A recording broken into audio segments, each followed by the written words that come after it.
놓치고 싶지 않은 나의 꿈, 나의 인생 첫 번째 시리즈 스탠 6 계획, 행동을 부르는 불타는 소망. 성공의 열쇠. 단순히 소망을 갖고 있는 것과 그 소망을 이루고자 하는 것은 엄청난 차이가 있다. 아무리 훌륭한 계획을 세웠더라도 실천에 옮기지 않으면 소용이 없다. 인간이 무엇인가를 만들어내거나 성취할 수 있는 것은 처음부터 무엇인가 소망하고 있기 때문이다.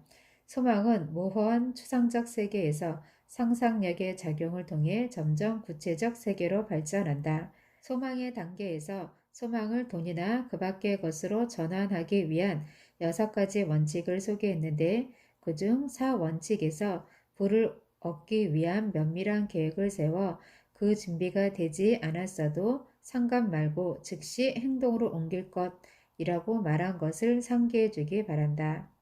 지금부터는 그 면밀한 계획을 어떻게 세울 것인가를 이야기하겠다. 첫째, 필요한 인재를 되도록 많이 모은다. 이 협력자들의 힘을 빌려 계획을 세우고 행동을 준비한다. 둘째, 협력자들에게 힘을 빌리기 전에 그들의 협력에 어떤 보답을 할 것인가를 결정한다. 어떤 대가도 구하지 않고 전면적인 협력을 해줄 사람은 없다.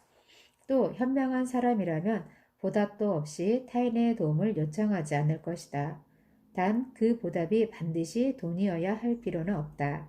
셋째, 협력자들과는 적어도 주 2회 되도록 자주 만난다. 계획이 완전히 달성될 때까지는 끝까지 이런 관계를 유지한다. 넷째, 협력자들과 서로 마음이 완전히 일치되어 조화를 이루는 것이 중요하다.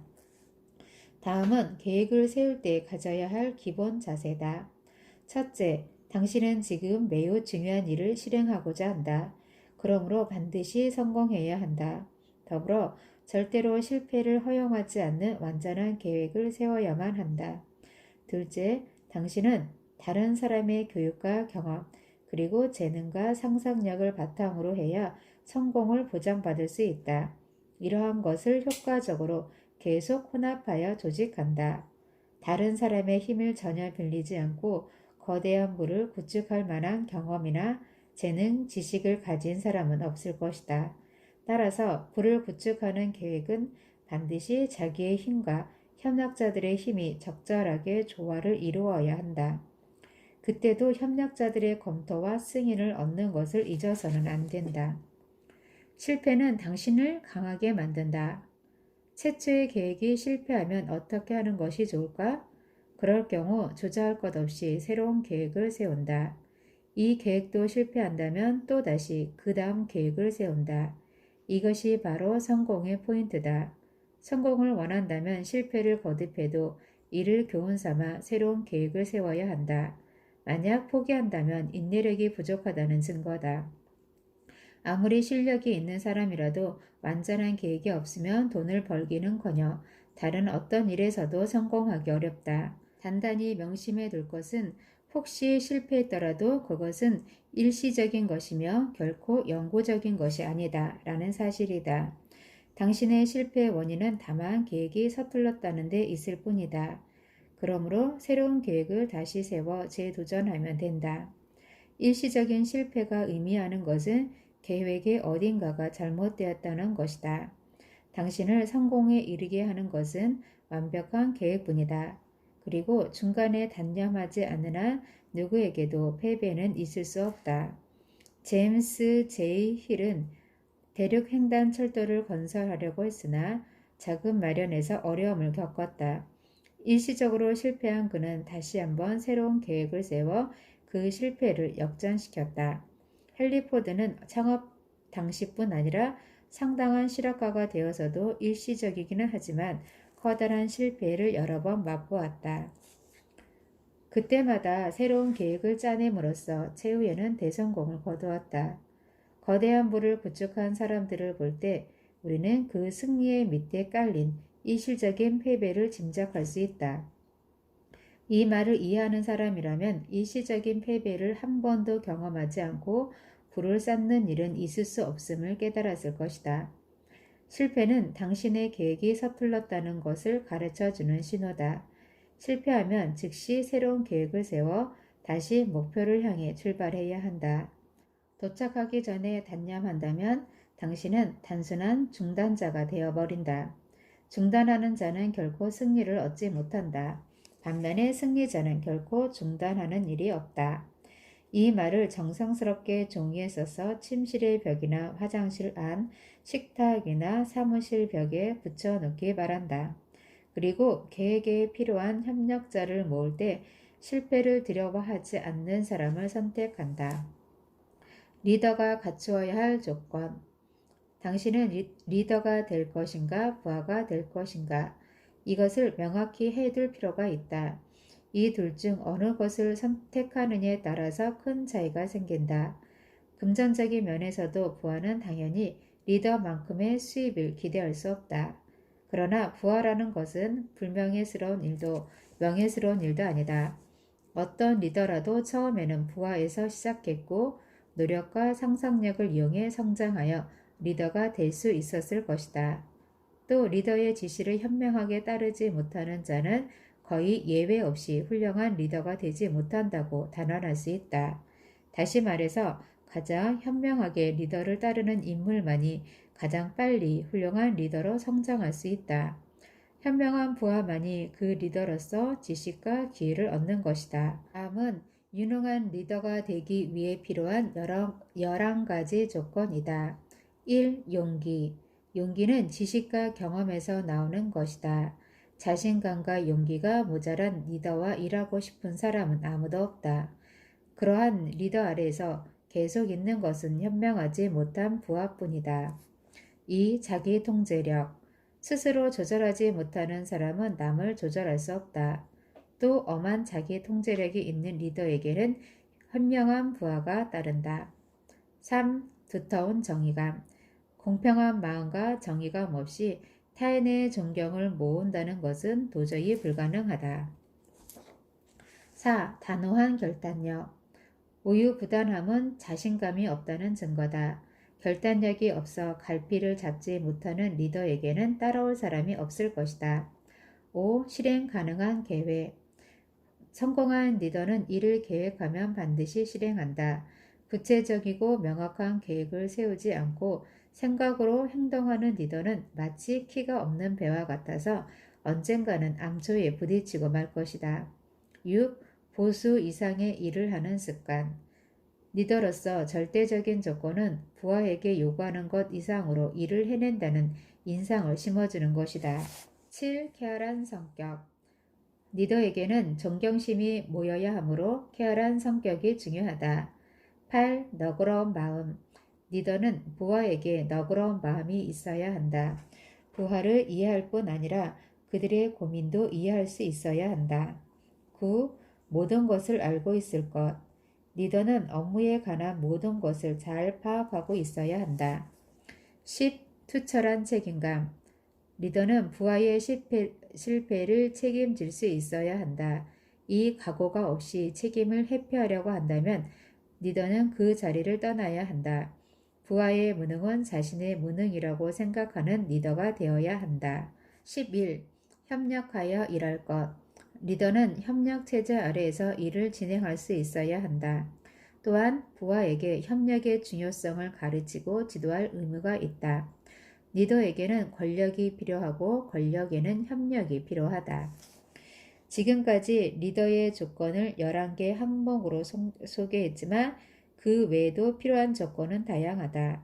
이러한 조건을 몸에 익힌 리더만이 좋은 기회를 얻어 성공할 수 있다.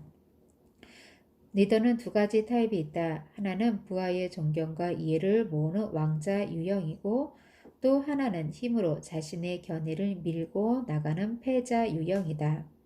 역사적으로 보아 힘으로 억누르는 리더가 최후까지 살아남은 예는 없다. 독재자나 전제군주가 반드시 실추되는 것은 의미심장한 일이다. 그것은 그들이 힘을 내세우는 리더에게는 절대로 마음에서 우러나오는 복종을 하지 않는다는 것을 증명한다. 나폴레옹, 무솔리니, 히틀러 등은 힘에 의한 리더였으나 나중에는 그 지위도 박탈당했다. 결국 부하들의 지지를 얻는 리더만이 생존한다. 사람들은 힘으로 지배하는 리더를 이실적으로 따른다 해도 기꺼이 모든 것을 바쳐 따르지는 않는다. 현재 그리고 앞으로도 리더를 꿈꾸는 사람은 패자가 아닌 왕자를 이상으로 삼아야 한다. 왕자야말로 사람들이 찾고 있는 새로운 타입의 리더다. 다음으로 실패하는 리더의 원인을 10가지 항목으로 정리해 보겠다. 무엇을 해야 하는가 하는 것 못지않게 무엇을 해서는 안 되는가 하는 것도 중요하다. 1. 정밀한 사고나 계획의 부족. 유능한 리더에게는 사물을 상세히 분석하여 조립하는 능력이 있다. 리더로서 당연히 필요한 것을 너무 바쁘기 때문이라는 핑계로 소홀히 하는 사람은 훌륭한 리더가 되지 못한다. 또한 리더든 부하든 너무 바쁘기 때문에 계획을 재검토하지 못한다거나 긴급 사태에 대비할 수 없다고 하는 것은 자신의 무능이나 나태를 증명하는 것밖에 되지 않는다. 성공하는 리더는 반드시 스스로의 지위와 관계된 모든 사항을 이해하고 있어야 한다. 2. 하찮고 번거로운 일을 꺼리는 마음. 필요하다면 어떤 일이건 자진해서 하려는 마음가짐이 필요하다. 가장 위대한 인간이란 어떤 일에서나 심부름꾼이 될 수 있는 사람이다. 라는 말은 우수한 리더가 되려고 하는 사람들이 인식하고 마음에 두어야 한다. 이것은 진리다. 행동보다도 지식을 내세우는 자만. 지식만을 내세우는 사람에게 세상은 어떤 대가도 지불하지 않는다. 지식을 이용해 생산적인 행동을 하거나 남을 행동하도록 도울 때만 대가가 주어진다. 4. 부하의 도전을 두려워하는 질투. 부하가 자기 지위를 빼앗지는 않을까 두려워하는 리더는 그 두려움이 머지않아 현실이 될 것을 각오해야 한다. 유능한 리더는 자기 지위에 관한 모든 것을 연구하여 그 임무에 정통하다. 그래야만 중요한 문제를 깨끗이 처리할 수 있기 때문이다. 또 유능한 리더는 남의 능력을 능숙하게 이용할 줄 안다. 단독으로 일하기보다 유능한 부하와 함께 일하는 것이 효율적이라는 것을 알기 때문이다. 5. 상상력 부족. 상상력이 모자라면 긴급 사태에 잘 대처할 수도 없거니와 부하를 효율적으로 지도하기 위한 계획을 세우지도 못한다. 6. 자기 위주의 사고 방식. 부하가 하는 일에 사사건건 잔소리를 하는 리더는 반드시 그들의 미움을 산다. 진정한 리더는 부하의 명예를 손상시키지 않는다. 오히려 부하가 명예를 얻기 바란다. 또 모든 사람이 단순히 돈만을 위해 일하는 것은 아니다. 그들은 자신이 한 일에 대해 인정받고 싶어 한다. 유능한 리더는 그것을 잘 알고 있다. 7. 과격한 성격. 과격한 리더를 존경하는 부하는 없다. 그리고 과격한 성격은 리더의 인내력과 활력을 파괴하므로 결국 자멸할 뿐이다. 8. 성의 부족. 자신에 대해, 동료에 대해, 그리고 상사나 부하에 대해 성의가 없는 사람은 영원한 리더로 남을 수 없다. 성의가 없으면 사람들의 멸시를 사게 마련이다. 이것은 실패의 최대 원인이기도 하다. 9. 특권 남용. 유능한 리더는 부하에게 용기를 준다. 부하의 마음에 공포심을 야기하는 일은 결코 하지 않는다. 부하에게 자기의 특권을 강요하려고 하는 리더는 힘에 의한 리더의 불의에 들어간다. 훌륭한 리더라면 부하를 이해하고 포용하며 공평한 마음으로 대하고 특권을 강요할 필요는 없다. 10. 직위와 신분 가심. 실력 있는 리더라면 부하의 존경을 사기 위해 직이나 신분을 필요로 하지 않을 것이다. 직이나 신분을 지나치게 고집하는 사람은 일반적으로 무능한 경우가 많다. 진실한 리더가 되려고 하는 사람에게는 항상 문이 열려 있다. 따라서 거칠애나 형식은 필요 없다. 이상은 실패하는 리더의 대표적인 조건이다. 이 중 어느 하나라도 가지고 있다면 실패할 가능성이 높다. 훌륭한 리더가 되고 싶다면 자신에게 이러한 결점이 있지 않은지 주의 깊게 검토하기 바란다. 다음 시간에는 스텝 6 계획, 행동을 부르는 불타는 소망 2부로 이어집니다.